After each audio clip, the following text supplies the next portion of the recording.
प्यारा वचन है। पूत सपूत तो धन क्यों संचे, पूत कपूत तो धन क्यों संचे। अर्थात अगर तेरा पुत्र सपूत है तो उसके लिए धन संचय की क्या आवश्यकता है, और अगर तेरा पुत्र कुपुत्र है तो उसके लिए धन संचय की क्या आवश्यकता है। पूत अगर सपूत होगा तो अपने सदकर्मों से स्वयं धन एकत्रित कर लेगा, और यदि पूत कपूत होगा तो अपने दुष्कर्मों से, दुष्प्रवृत्तियों से तेरा संचय किया हुआ जो धन है उसको भी लुटा देगा, बर्बाद कर देगा। इसलिए पूत को धन देने की अपेक्षा उसे सपूत बनाने की आवश्यकता ज्यादा है। जिन लोगों ने अपनी संतान को धन की अपेक्षा धर्म अर्थात संस्कार देने का काम किया, वो लोग सुखी हुए, वो आदर्श बने। और जिन लोगों ने संस्कारों को गौण करके अपनी संतान को मात्र धन देना जारी रखा, उन लोगों ने अपने हाथों से अपना भविष्य खराब किया। केवल अपना ही भविष्य क्यों, अपने बच्चों का भविष्य भी खराब किया। निस्संदेह धन की उपयोगिता है, उसको हम मना नहीं कर सकते। धन के द्वारा हमें अपने जीवन को आनंदपूर्ण ढंग से जीने के लिए रोटी, कपड़ा, मकान, मनोरंजन के साधन इत्यादि प्राप्त होते हैं, किंतु हमेशा ध्यान रखें धन साधन है, वो साध्य नहीं है।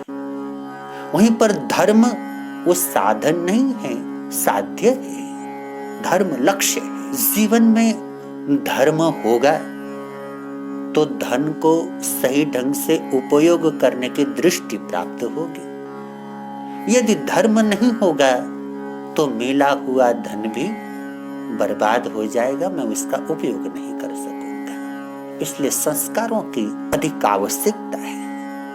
आप अपने बच्चों को धन संपत्ति दें, किंतु उससे पहले संस्कार देने का प्रयास करें। यदि धर्म संस्कार आपने दे दिए तो धन की थोड़ी बहुत कमी भले हो जाए, वो जीवन भर आपका गुणगान करते रहेंगे। वहीं पर आपने संस्कार नहीं दिए, धर्म नहीं सिखाया, केवल धन की अंबार उनके आगे लगा दिए, तो धन को वो खा पी करके लुटा देंगे, बर्बाद कर देंगे, और भविष्य में वही बच्चे आपको पराया समझने वाले होंगे, आपको अपशब्द कहने वाले होंगे, और आपको ले जाकर के वृद्धाश्रम में छोड़ आने वाले हो जाएंगे। इसलिए न अपना भविष्य खराब करें, न बच्चों का जीवन बर्बाद करें। आपके कंधों पर ये परमात्मा ने एक जिम्मेदारी दे रखी है कि आप अपना जीवन अच्छा बनाएं और अपने साथ अपने संतान का जीवन भी अच्छा बनाएं। एक बहुत प्यारी कथा सुनाता हूं आपको। एक व्यक्ति ने बहुत संपत्ति कमाया, धन कमाया, और उसकी दृष्टि में धन ही मूल्यवान था। उसने कभी धर्म को मूल्य नहीं दिया, संस्कारों को भी मूल्य नहीं दिया। वो केवल और केवल धन का पुजारी था। उसकी दृष्टि में अगर जीवन में धन है तो सब कुछ मेरे पास है, और यदि जीवन में धन नहीं है तो मेरे पास कुछ भी नहीं है, ऐसी थी।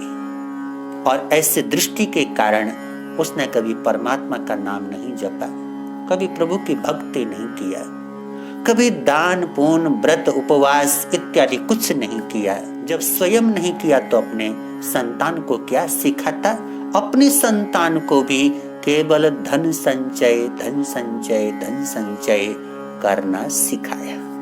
समय अपनी गति से व्यतीत होता है। बेटा जवान हो गया, विवाह हो गया बेटे का, कुछ ही सालों में दादा बन गया।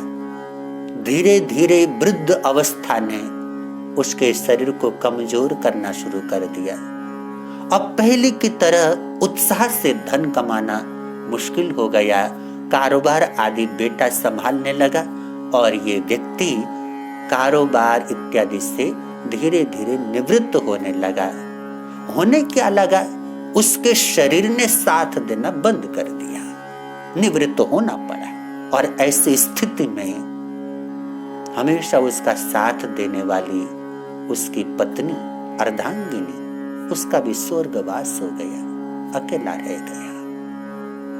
3 मंजिला मकान है, कोई कमी नहीं है, अपार संपत्ति कमाया है, उसकी कहीं कमी नहीं है। कमी है तो संस्कारों की, कमी थी तो धर्म की। उसके शरीर को बीमारियों ने जकड़ना शुरू कर दिया। कभी खांसी चढ़ जाती तो बंद होने का नाम न लेती। शरीर के अंग प्रत्यंग धीरे धीरे काम करना बंद करने लगे। चलना मुश्किल हो गया, खड़ा होता तो बैठना मुश्किल हो जाता, बैठता तो खड़ा होना मुश्किल हो जाता। अपना ही शरीर भार मालूम पड़ने लगा। ऐसे वक्त में एक बार उसके बहू बेटे की मीटिंग होती है और उस मीटिंग के अंदर चर्चा की जाती है कि पिताजी का स्वास्थ्य ठीक नहीं रहता, वो दिन भर खांसते रहते हैं या दिन भर अनाप शनाप आवाज करते रहते हैं। इससे बच्चा डिस्टर्ब होता है, मैं डिस्टर्ब होती हूँ, घर का वातावरण खराब होता है। इसलिए एक काम करें कि पिताजी को अपने ऊपर वाले मंजिल में एक कमरे में व्यवस्था करके उनको वहां शिफ्ट कर दें, ताकि हम लोग नीचे आराम से रह लेंगे। पति ने भी बात समझी, अपनी पत्नी की बात जची और पिताजी की व्यवस्था ऊपर एक कमरे में एकांत में कर दी गई। अब जब समय होता तो बहू रानी ऊपर भोजन दे आती, जल दे आती। कुछ दिन तक तो ये क्रम चला। उसके बाद अब हर समय ऊपर जाना भी उसको झंझट मालूम पड़ने लगा। उसने अपने पति को समझाया कि मैं बार बार ऊपर जाऊं अच्छा भी नहीं लगता। पिताजी कभी ऐसे कभी वैसे लेटे होते हैं, कभी ऐसे बैठे होते हैं। एक काम करते हैं, आप एक घंटी ला करके पिताजी को पकड़ा दो। जैसे ही वो घंटी बजाएंगे, उनको जो जरूरत पड़ेगी मैं घंटे की आवाज सुन के चली जाऊंगी और जो वो कहेंगे उनकी आवश्यकता पूर्ण कर दूंगी। बेटे को बात जची, एक घंटी ला करके पिताजी को पकड़ा दिया और कहा, पिताजी जब भी आपको जल की जरूरत पड़े, भोजन की जरूरत पड़े, किसी और चीज की जरूरत पड़े, आप घंटी बजा देना। बस घंटी बज जाएगी, हम में से कोई भी ऊपर आएगा और आपकी आवश्यकता की पूर्ति कर लेंगे। बूढ़ा मजबूर था, कुछ बोल न पाया।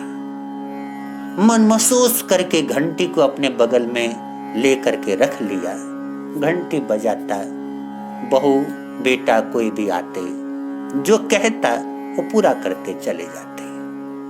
कोई उसके पास 10 मिनट बैठने वाला नहीं था, कोई बैठ करके उसकी मन की पीड़ा को समझता नहीं था, कोई उसको पूछता नहीं था, क्योंकि उसने स्वयं कभी ये काम नहीं किया था।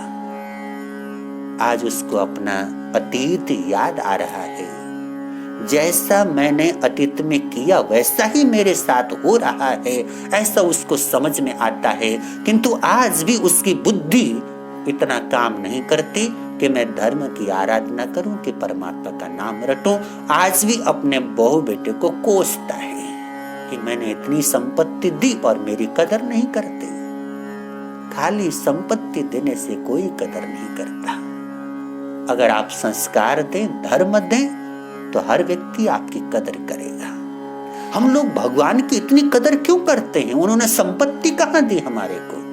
उन्होंने धन नहीं दिया, धर्म दिया, संस्कार दिए। और जो लोग धन के खूब पुजारी बने, धन के उपासक बने, ऐसे लोगों को हमने कभी भगवान नहीं कहा। केवल उसी व्यक्ति को भगवान होने का गौरव प्राप्त हुआ है जिसने दुनिया को धर्म के संस्कार दिए। छोटा पोता एक बार खेलता खेलता ऊपर पहुंच गया। दादाजी सो रहे हैं, दादाजी के बगल में घंटी रखी है। पोता तो पोता, उसने दादाजी की घंटी उठा ली थोड़ी देर घंटी लेकर के खेलता रहा और थोड़ी देर के बाद में जैसे माँ ने आवाज दी तो घंटी जहां थी वहीं छोड़ दी, पहुंच गया माँ के पास। ऊपर दादाजी की नींद खुली, इधर उधर देखा घंटी है नहीं। पोता खेलते खेलते घंटी को न मालूम कहां ले जा करके रख दिया उसने। एक तो शरीर से लाचार, उस ढंग से खोज भी न पाए, जहां तक संभव था खोज पाए वहां तक घंटी नहीं मिली। और जैसे घंटी नहीं मिली वो अपनी धीमी आवाज में जितना जोर से हो सकता था बहु बेटों को आवाज देते रहे, किंतु बहु बेटे तो घंटी की आवाज के इंतजार करते थे। घंटी बजे तो ऊपर जाएं, अपने पिताजी की आवाज को तो सुनना भूल ही चुके थे। वो वृद्ध व्यक्ति आवाज देता रहा, लेकिन उसके पास कोई आया नहीं। 3 से 4 दिन बीत गए, न कोई जल देने आया, न कोई भोजन देने आया, न कोई पूछने आया। और नीचे बहु बेटे बात करते हैं तो पिताजी की घंटी नहीं बजी, इसका मतलब वृद्ध अवस्था है, अब ज्यादा खाया भी नहीं जाता होगा, अपने भजन पाठ में लगे होंगे। घंटी बजेगी तो हम ऊपर जाएंगे, ये ख्याल बहु बेटे के मन में है। और घंटी कहां से बजे, पिता के हाथ में घंटी है नहीं और बहु बेटे इंतजार करते हैं घंटी का। 3-4 दिन के बाद शरीर इतना कमजोर हो गया, अब आवाज भी निकलनी बंद हो गई। और ऐसे में तड़प तड़प करके उस व्यक्ति ने अपने प्राण छोड़ दिए। खूब धन कमाया, खूब संपत्ति कमाया, कुछ भी काम नहीं आया। अंतिम श्वासें ली तब कोई पानी तक पिलाने वाला नहीं था, कोई हाल पूछने वाला नहीं था। इसीलिए कहा पूत सपूत तो धन क्यों संचे, पूत कपूत तो धन क्यों संचय। पूत को सपूत बनाइए, धन संचय करने की आवश्यकता नहीं पड़ेगी। और पूत को अगर कपूत बना दिया, कितना ही धन संचय कर लीजिए, उसी व्यक्ति की जैसी स्थिति आपकी भी हो सकती है। संस्कारों का मूल्य समझें, धर्म का मूल्य समझें, धर्म को अपने जीवन में भरपूर सींचें, आपका कल्याण होगा, आपके संतान का कल्याण होगा, आपके जीवन में हमेशा खुशियां लहलहाती रहेंगी, आपका जीवन खुशहाल बने, यही मेरी प्रार्थना है। इतने प्रेम से मेरे शब्दों को सुना, उसके लिए कृतज्ञ हूँ। आपके भीतर में विराजमान परमात्मा रूपी पवित्र आत्मा को मेरे कोटि कोटि नमन। जय गुरुदेव। गुरुवर के हर वचन पर जीवन को ढाले।